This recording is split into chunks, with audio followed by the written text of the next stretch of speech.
हाँ, इस वीडियो में हम लोग बात करेंगे कॉलिगेटिव प्रॉपर्टीज़ ऑफ सॉल्यूशन के। Colligative properties of solution, colligative properties of solution. ठीक है, those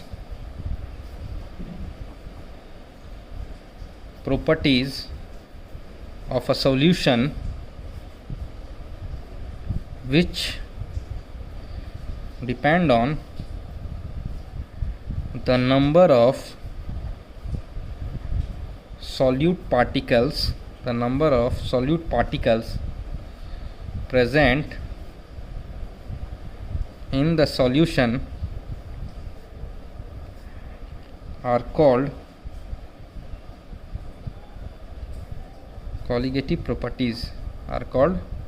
colligative properties.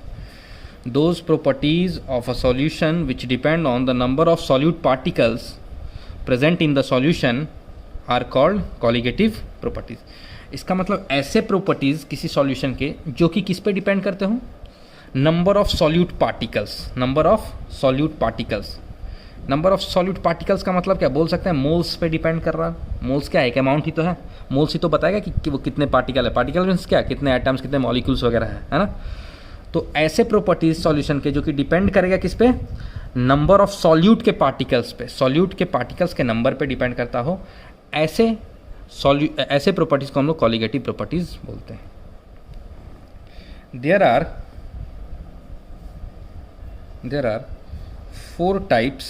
four types of colligative properties of solution. There are four types of colligative properties of solution. पहला जो है lowering of vapor pressure,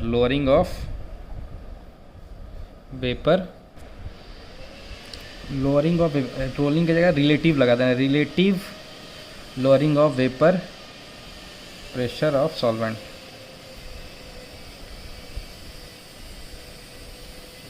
ठीक है, दूसरा जो property है वो है एलिवेशन इन बॉइलिंग पॉइंट।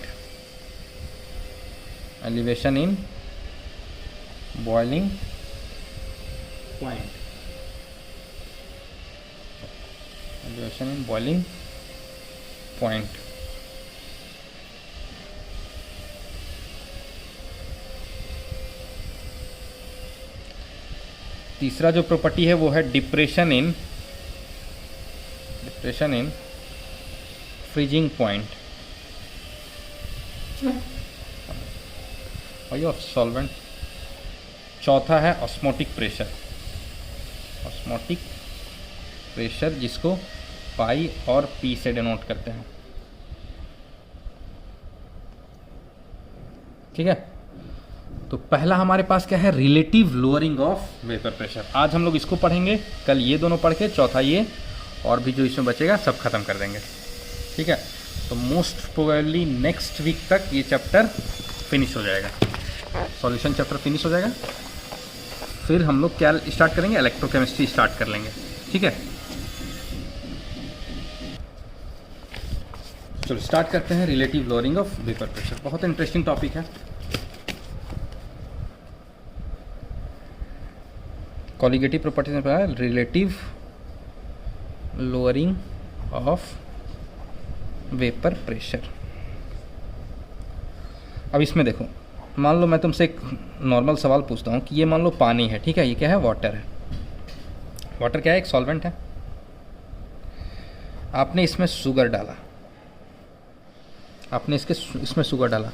अब बताना, शुगर डालने के बाद जो सिर्फ अकेले जब वो पानी था, ये वाटर, उस टाइम भी इसके कुछ यहाँ पर वेपर्स होंगे, वेपर प्रेशर होगा कुछ पानी का, है ना, कुछ तो वेपर प्रेशर हो गए।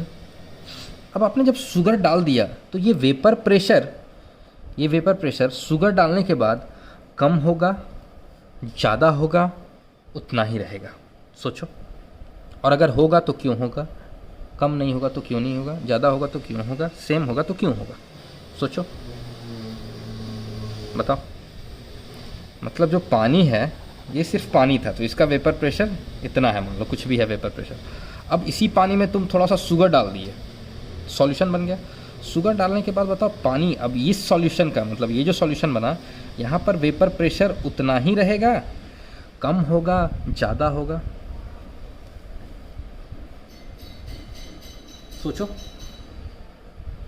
देखो, क्या हम बोल सकते हैं जब यहाँ हमने शुगर मिलाया तो शुगर मॉलिक्यूल्स पूरा जगह फैल गए होंगे यूनिफॉर्मली? कुछ मॉलिक्यूल्स ऐसे भी होंगे जो सरफेस पे आ गए होंगे शुगर के मॉलिक्यूल्स। शुगर के मॉलिक्यूल्स का सरफेस पे आना वाटर मॉलिक्यूल्स को वेपर बनने नहीं दे रहा है, अच्छे से रोक रहा है। सोच के देखो, शुगर मॉलिक्यूल्स तो वोलेटाइल नहीं है, तो शुगर मॉलिक्यूल्स जब सरफेस पे आ जाएंगे, ये लिक्विड सरफेस पे कुछ मॉलिक्यूल्स तो होंगे क्योंकि पूरा वो डिस्ट्रीब्यूटेड है, तो कुछ मॉलिक्यूल्स लिक्विड सरफेस पे हैं तो वो वाटर के मॉलिक्यूल्स को एस्केप होने नहीं दे रहे हैं, एस्केप आउट नहीं होने दे रहे हैं। किसको एस्केप आउट नहीं होने दे रहे? किसको? वाटर के मॉलिक्यूल्स को। मतलब वाटर यहाँ लिक्विड फॉर्म में है, वेपर बनेगा तभी ना वेपर प्रेशर बनेगा, यहाँ वेपर ही बनने से रोक ले रहा है शुगर। तो हम बोल सकते हैं कि यार ये शुगर डालने के बाद वाटर का वेपर प्रेशर यहाँ कम होगा, मतलब कम वेपर बनेंगे, तो वेपर कम बनेंगे तो वेपर प्रेशर कम होगा। तो बात समझे क्या बोल रहे हैं? क्या बोले बताओ, किसको किसको आया समझ में, किसको किसको नहीं आया? जो बोले समझ पाए बताओ क्या समझे?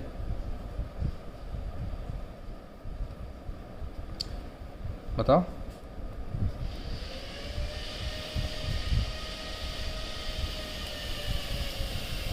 क्योंकि जब हमने शुगर डाला तो पहले देखो, पहले क्या है, ये लिक्विड सरफेस पे सिर्फ पानी के मॉलिक्यूल्स प्रेजेंट थे ना, लेकिन जब आपने शुगर डाल दिया तो लिक्विड सरफेस पे कुछ शुगर के मॉलिक्यूल्स भी तो आ गए जो पानी के मॉलिक्यूल्स को वेपर नहीं बनने दे रहे हैं, और वेपर नहीं बन रहा है तो यहाँ वेपर प्रेशर उतना नहीं बन रहा है, जिसकी वजह से इस सॉल्यूशन का वेपर प्रेशर क्या हो जा रहा है? कम हो जा रहा है। मतलब पानी का जितना पहले वेपर प्रेशर था अब उतना नहीं रहा, कम हो गया ना। यस। अब देखो, अब हम लोग बोल सकते हैं कि इसमें एक इक्वेशन आता है। कौन सा इक्वेशन? इसमें आता है पी नॉट ए ए। अच्छा देखो एक चीज़ और, ए और बी तुम जनरली देखोगे इस चैप्टर में, ए जो है सॉल्वेंट के लिए यूज़ होता है, बी जो है सॉल्यूट के लिए। ठीक है, ध्यान रखना। अब देखो इसमें क्या है, पी नॉट ए। अब पी नॉट ए समझ गए किसके लिए? सॉल्वेंट के लिए, ए का पी नॉट। वैसे भी पी नॉट बी तो होगा नहीं क्योंकि सॉल्यूट तो शुगर है, वो तो ऐसे ही नॉन वॉलेटाइल है, वो तो कुछ बनाएगा ही नहीं वेपर यहाँ पर। तो P naught A minus P S, this is called lowering, this is called lowering of vapour pressure, lowering of vapour pressure, P naught minus P S. मतलब क्या, ये किसका है? सॉल्वेंट का है, ये जब सॉल्वेंट था उसका है, और पी एस क्या होगा? पी एस होगा जब शुगर आपने डाल दिया तब यहाँ का वेपर प्रेशर क्या है? तो पी एस मतलब वेपर प्रेशर ऑफ सॉल्यूशन, है ना। और पी नॉट ए क्या है? Vapour pressure of pure solvent. ठीक, जब सिर्फ सॉल्वेंट ही था अकेले। तो P naught A minus P S क्या हो जाएगा? Lowering of vapour pressure. जाहिर सी बात है कम होगा वेपर प्रेशर, कितना कम होगा? तो जितना पहले था और जितना बाद में हुआ, तो P naught minus P S. अब एक वर्ड, अच्छा P naught minus P S को हम लोग बोलते हैं डेल्टा पी। क्या बोलते हैं? Delta P. डेल्टा पी मतलब लोअरिंग ऑफ वेपर प्रेशर। अब एक वर्ड आता है relative lowering, relative lowering of vapour pressure, relative lowering of vapour pressure. इसमें क्या आता है? इसमें यह आता है कि जो आपका डेल्टा पी है, मतलब डेल्टा पी मतलब क्या? P naught A minus P S, वो किसके रिस्पेक्ट में? With respect to vapour pressure of pure solvent जो पी नॉट ए था, तो इसके रिलेटिव में, तो इसीलिए इसको बोलते हैं relative lowering of vapour pressure. तो डेल्टा पी अपॉन वो पी नॉट ए, इसको हम लोग क्या लिख सकते हैं? डेल्टा पी को हम लोग लिख सकते हैं P naught A minus P S, है ना। अपॉन में क्या लिख सकते हैं बताओ? अपॉन में लिख सकते हैं पी नॉट ए। ठीक, ये देखा गया कि this was is equal to X B. X B क्या होगा अब? X B is mole fraction, mole fraction of किसका? बी है किसके लिए? सॉल्यूट के लिए, तो बोल सकते हैं मोल फ्रैक्शन ऑफ सॉल्यूट। ये ध्यान में रखना, ए जो है जनरली सॉल्वेंट के लिए, बी यूज होता है सॉल्यूट के लिए। ठीक है, तो पी नॉट ए मतलब सॉल्वेंट का बात हो रहा था, एक्स बी बात हो मतलब मोल फ्रैक्शन ऑफ सॉल्यूट का बात हो। तो कितना ज़्यादा रिलेटिव लोअरिंग होगा ये किस पे डिपेंड करेगा? एक्स बी पे डिपेंड करेगा। जितना ज़्यादा उतना ज़्यादा लोअरिंग, जितना ज़्यादा सॉल्यूट उतना ज़्यादा लोअरिंग, क्योंकि जितना ज़्यादा सॉल्यूट यहाँ सरफेस पे आएगा उतना ज़्यादा वो वाटर को वेपर नहीं बनने देगा तो वेपर प्रेशर और कम होगा। ठीक है, तो ये एक वेरी वेरी इंपॉर्टेंट फार्मूला। अब देखो इसी फार्मूला का एक दो और फॉर्म है, ध्यान से देखना एकदम, बहुत कंफ्यूजन होता है लोगों को, कोई कंफ्यूजन नहीं होगा इसका। देखो हम लिखे हैं P naught A minus P S is equal to P naught A X B. Mole fraction को क्या लिख सकते हैं, मोल फ्रैक्शन को लिख सकते हैं N B upon N A plus N B. Mole fraction का formula X B is equal to N B upon N A plus N B. अब देखो फिर एन बी क्या है, मोल्स ऑफ किसका, सॉल्यूट का कि सॉल्वेंट का, सॉल्वेंट का। क्या बताएं, B sorry N B is equal to moles of solute ना, बी जो है सॉल्यूट के लिए यूज होना है, ए जो है सॉल्वेंट के लिए, तो मोल्स ऑफ सॉल्यूट हो गया। और एन बी क्या हो गया, मोल्स ऑफ, एन ए क्या हो गया, मोल्स ऑफ सॉल्वेंट। तो मोल फ्रैक्शन ऑफ सॉल्यूट जो है वो N B upon N A plus N B होगा इस फॉर्म में। अब तो एक फॉर्मूला तो मेरा ये भी हो गया, इसी का दूसरा रूप, इसी का तीसरा रूप देखो, इसका रेसिप्रोकल लो। रेसिप्रोकल लोगे तो P naught A upon P naught A minus P S is equal to, इधर भी रेसिप्रोकल वो लेना पड़ेगा तभी तो इक्वेशन में कोई फर्क नहीं पड़ेगा, दोनों साइड रेसिप्रोकल ले, मतलब उल्टा कर दिए, N A plus N B upon N B. ठीक है, अब P naught A upon P naught A minus P S, इसी इक्वेशन को दूसरे फॉर्म में देख रहे हैं कि और क्या हो सकता है फॉर्म इसका, जो हमको अप्लाई करना है हर जगह, जो दूसरा फॉर्म आएगा वही करना। कर ये भी सकते हो लेकिन थोड़ा लेंदी जाएगा। ठीक है, अब यहाँ क्या है, N A plus N B, तो इसको हम लोग क्या लिख सकते हैं, इसको हम लोग वो लिख सकते हैं क्या, N A upon N B और plus N B by N B, ये 1 हो जाएगा, डिवाइड कर दिया अलग अलग। तो अब इस 1 को इधर ले आओ, तो P naught A upon P naught A minus P S is equal to, sorry ये 1 इधर ले आए ना, तो -1 is equal to N A by N B, N A by N B. अब उसके बाद क्या होगा, एलसीएम लो, तो यहाँ पे P naught A minus P S, LCM लोगे, यहाँ बचेगा पी नॉट ए और यहाँ क्या बचेगा,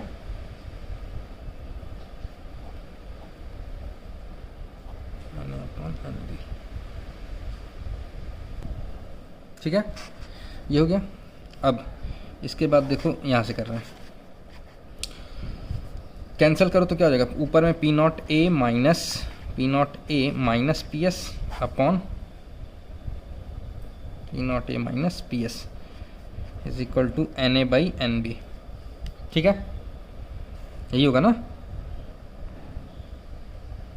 ठीक है ना। अब बताओ, यहाँ देखो गलती हो गया ना, यहाँ पे माइनस था, यहाँ प्लस होगा। ठीक, पी नॉट ए इधर देखो ना, माइनस था यहाँ पे, तो यहाँ माइनस होगा ना, बाहर आएगा तो प्लस हो जाएगा। तो ये हो जाएगा मेरा P S upon P naught A minus P S is equal to N A by N B. कहीं दिक्कत कुछ अभी नहीं।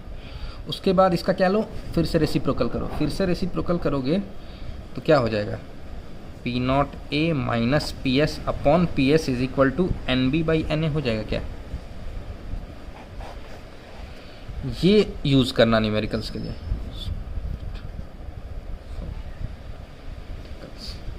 अब देखो दोनों में फ़र्क दिख रहा है, कन्फ्यूज़न यहाँ हो जाता है बच्चों को कि पी नॉट ए यहाँ है, यहाँ पी एस है, तो कैसे हुआ समझे ना। हम इसी इक्वेशन का दूसरा फॉर्म लिखे हैं और कुछ किए हैं ज़्यादा, कुछ भी नहीं किए हैं ज़्यादा, कुछ भी नहीं किए हैं, है ना। इसी इक्वेशन का दूसरा फॉर्म लिख दिए हैं। ठीक है, तो ये वाला ज़्यादा इंपॉर्टेंट है, न्यूमेरिकल्स इससे सॉल्व करना। अब देखो तुम्हारे बोर्ड्स की बुक में क्या, कौन सा न्यूमेरिकल्स कैसे यूज़ करना है वो भी बता देते हैं। अब देखो हमारे पास जो ओरिजिनल इक्वेशन था, ये है इंपॉर्टेंट, ये है ओरिजिनल, और यूज़ अपने को इस फॉर्म में करना है। ठीक है, कहीं कभी भी कन्फ्यूज़न नहीं होगा। अब देखो ये जो ऊपर वाला फॉर्म जो लिखे हैं, P naught A minus P S वाला, पहला वाला P naught A is equal to क्या लिखे थे, N B upon N A plus N B. ठीक है, अब इसको अगर कंडीशन दे देगा for very dilute solution, for very dilute solution, हम बोल सकते हैं कि अगर डाइल्यूट सॉल्यूशन है तो इसका मतलब क्या, इसका मतलब ये कि सॉल्यूट का अमाउंट बहुत कम है, सॉल्यूट का मोल्स बहुत कम है। मतलब सॉल्यूट का मोल्स क्या है, एन ए या N B, N B is much less than N A, अगर N B is much much less than N A है तो ये इक्वेशन क्या हो जाएगा मेरा, P naught A minus P S upon P naught A is equal to, ऊपर में तो एन बी होगा, नीचे में N A plus N B में क्या हो जाएगा, एन ए बहुत बड़ा है तो N A plus N B N A के बराबर होगा। ये तुम्हारे बुक्स में यूज़ किया होगा क्योंकि वहाँ डाइल्यूट सॉल्यूशन की बात कर रहा है कि पूरा सॉल्यूशन डाइल्यूट है। ये हमारा जो इक्वेशन है ये हर जगह वैलिड है, और इसी इक्वेशन को अगर डाइल्यूट के लिए सिर्फ लगाना है तो ये लगाएंगे, ठीक है। और इस इक्वेशन हर जगह लगाना है तो वो ये वाला लगाएंगे, और इसके जगह हर जगह अगर लगाना है तो कौन सा लगाएंगे, ये वाला। अपने टेक्स्ट बुक का न्यूमेरिकल्स आज जरूर सॉल्व करना, relative lowering of vapour pressure का। ये और ये दोनों एक ही फॉर्मूला है, बस इसको हम शॉर्ट कर दिए क्या कि यहाँ पे कैलकुलेशन ज़्यादा होता है। देखो N B N A plus N B fraction में पूरा कैलकुलेशन ज़्यादा होता है, तो इसी का दूसरा फॉर्म यूज़ करेंगे ताकि यूज़ आसानी से होगा न्यूमेरिकल्स के लिए। लेकिन इस न्यूमेरिकल्स से देख लेना, मे भी तुम्हारे बुक में सॉल्व ना किया हो, तुम्हारे बुक में सॉल्व किया होगा। इसी को क्या माना है, इसके बाद ये ओरिजिनल इक्वेशन, कुछ क्वेश्चन इससे सॉल्व करोगे तो एग्जैक्ट, या तो इससे सॉल्व करो या तो इससे सॉल्व करो, तुमको एग्जैक्ट आंसर आएगा। डाइल्यूट सॉल्यूशन अगर वो मान लेगा तो यहाँ जो नीचे जो एन बी है उसको वो नेग्लेक्ट कर रहा है, क्योंकि डाइल्यूट सॉल्यूशन है तो मोल्स ऑफ ये मान रहा कि बहुत कम है, इसका उतना फ़र्क नहीं पड़ेगा, तो वो नेग्लेक्ट करके आंसर लाएगा इससे। तो ठीक है, बोर्ड में अगर इसे करना तो इससे कर लेंगे, ठीक है। बोर्ड्स के PDF मुझे कोई भेज देना, वैसे तो भेजे ही थे पूरा बुक, फिर भी मैं चाहूँगा कि relative lowering of vapour pressure का न्यूमेरिकल्स इन टेक्स्ट एग्जाम्पल सॉल्व करो। बोर्ड की तैयारी करना ना, एग्जाम्पल सॉल्व करोगे तुमको आइडिया लगे कि बोर्ड में कैसे सॉल्व करना है। हमेशा बताया है बोर्ड के बुक के एग्जाम्पल सॉल्व करके आइडिया ले लो कि तुम्हारे बोर्ड्स वाले को कैसे कैसे चाहिए, क्या क्या लिखना पड़ेगा उसमें। तो अभी से अगर आइडिया रहेगा, एक दो भी लगा लिए ना, काम खत्म, उसके बाद बाकी जब एग्ज़ाम आएगा तब कर लेना, एक एक दो दो बस लगाते चलो अभी, ठीक है। तो कंसंट्रेशन टर्म्स के सवाल हो और relative lowering of vapour pressure, इन दोनों को लगा लो। कल बता देंगे एलिवेशन एंड बॉइलिंग पॉइंट और ये फ्रीजिंग पॉइंट, वो भी लगा लोगे, सब लग जाएगा। बहुत आसान है चैप्टर, बहुत आसान, सिर्फ पढ़ो एक बार, ठीक है। तो ये हमारा आज का लेक्चर हो गया। अब इसी पे जो क्वेश्चन है, अब तुमको क्वेश्चन हम क्या करेंगे, वैसे तो तुमको अवस्थी सॉल्व करना है, लेकिन कुछ क्वेश्चन हम दिखा देते हैं इस पर भी।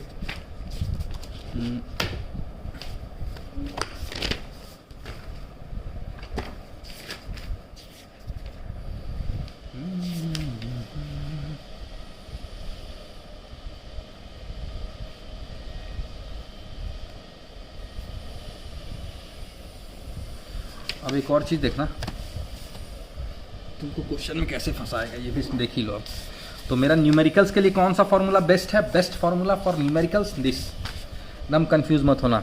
PS है नीचे जो बेस्ट फार्मूला है, और ओरिजिनल फार्मूला P0 A है नीचे। तो बेस्ट फार्मूला जो न्यूमेरिकल्स के लिए है वो क्या है, P0 A minus PS upon PS is equal to NB by NA, पक्का। अब देखो क्वेश्चन में क्या करेगा, क्वेश्चन में तुमको WB दे देगा। WB क्या है, गिवन वेट ऑफ किसका, B है, तो मतलब सॉल्यूट की बात कर रहे हैं, ठीक है। WA दे देगा, WA मतलब given weight of solvent, A है मतलब सॉल्वेंट का बात कर रहा है, ठीक है। तो इसी फॉर्मूला को हम ऐसे भी लिख सकते हैं, P0 A minus PS upon PS is equal to number of moles का फॉर्मूला क्या होता है, NB इज इक्वल टू क्या होगा, NB इज इक्वल टू होगा given weight WB upon molar mass of B। MB क्या है, मोलर मास ऑफ B है ना, तो हम बोल सकते हैं WB upon MB divided by NA क्या है, NA इज इक्वल टू होगा WA upon MA, where MA is molar mass of A, molar mass of A मतलब मॉलिक्यूलर वेट। तो यहाँ हम लिख सकते हैं WA बाई MA। अब इसी को बहुत अच्छे से अगर फार्मूला लिखना है, एक ही फार्मूला जिसमें कि सब कुछ आ जाए, तो P0 minus PS upon PS is equal to WB by MB into क्या, ये MA ऊपर चला जाएगा और WA नीचे।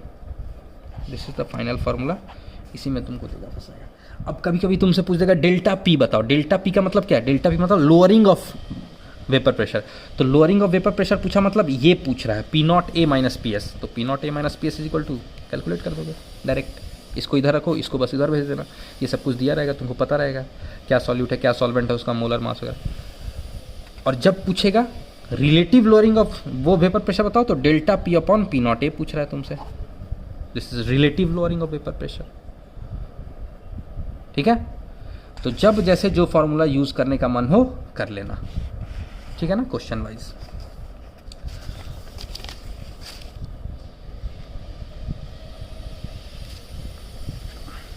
जैसे एक क्वेश्चन तुम देख सकते हो यहाँ पे,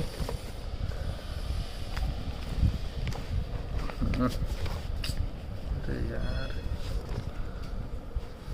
से दिखा, एक मिनट, ये देखो, the vapour pressure of benzene at 90 degree Celsius is 1020 torr, a solution of 5 gram of solute in 58.5 gram benzene has vapour pressure इतना the molecular weight of the solute is.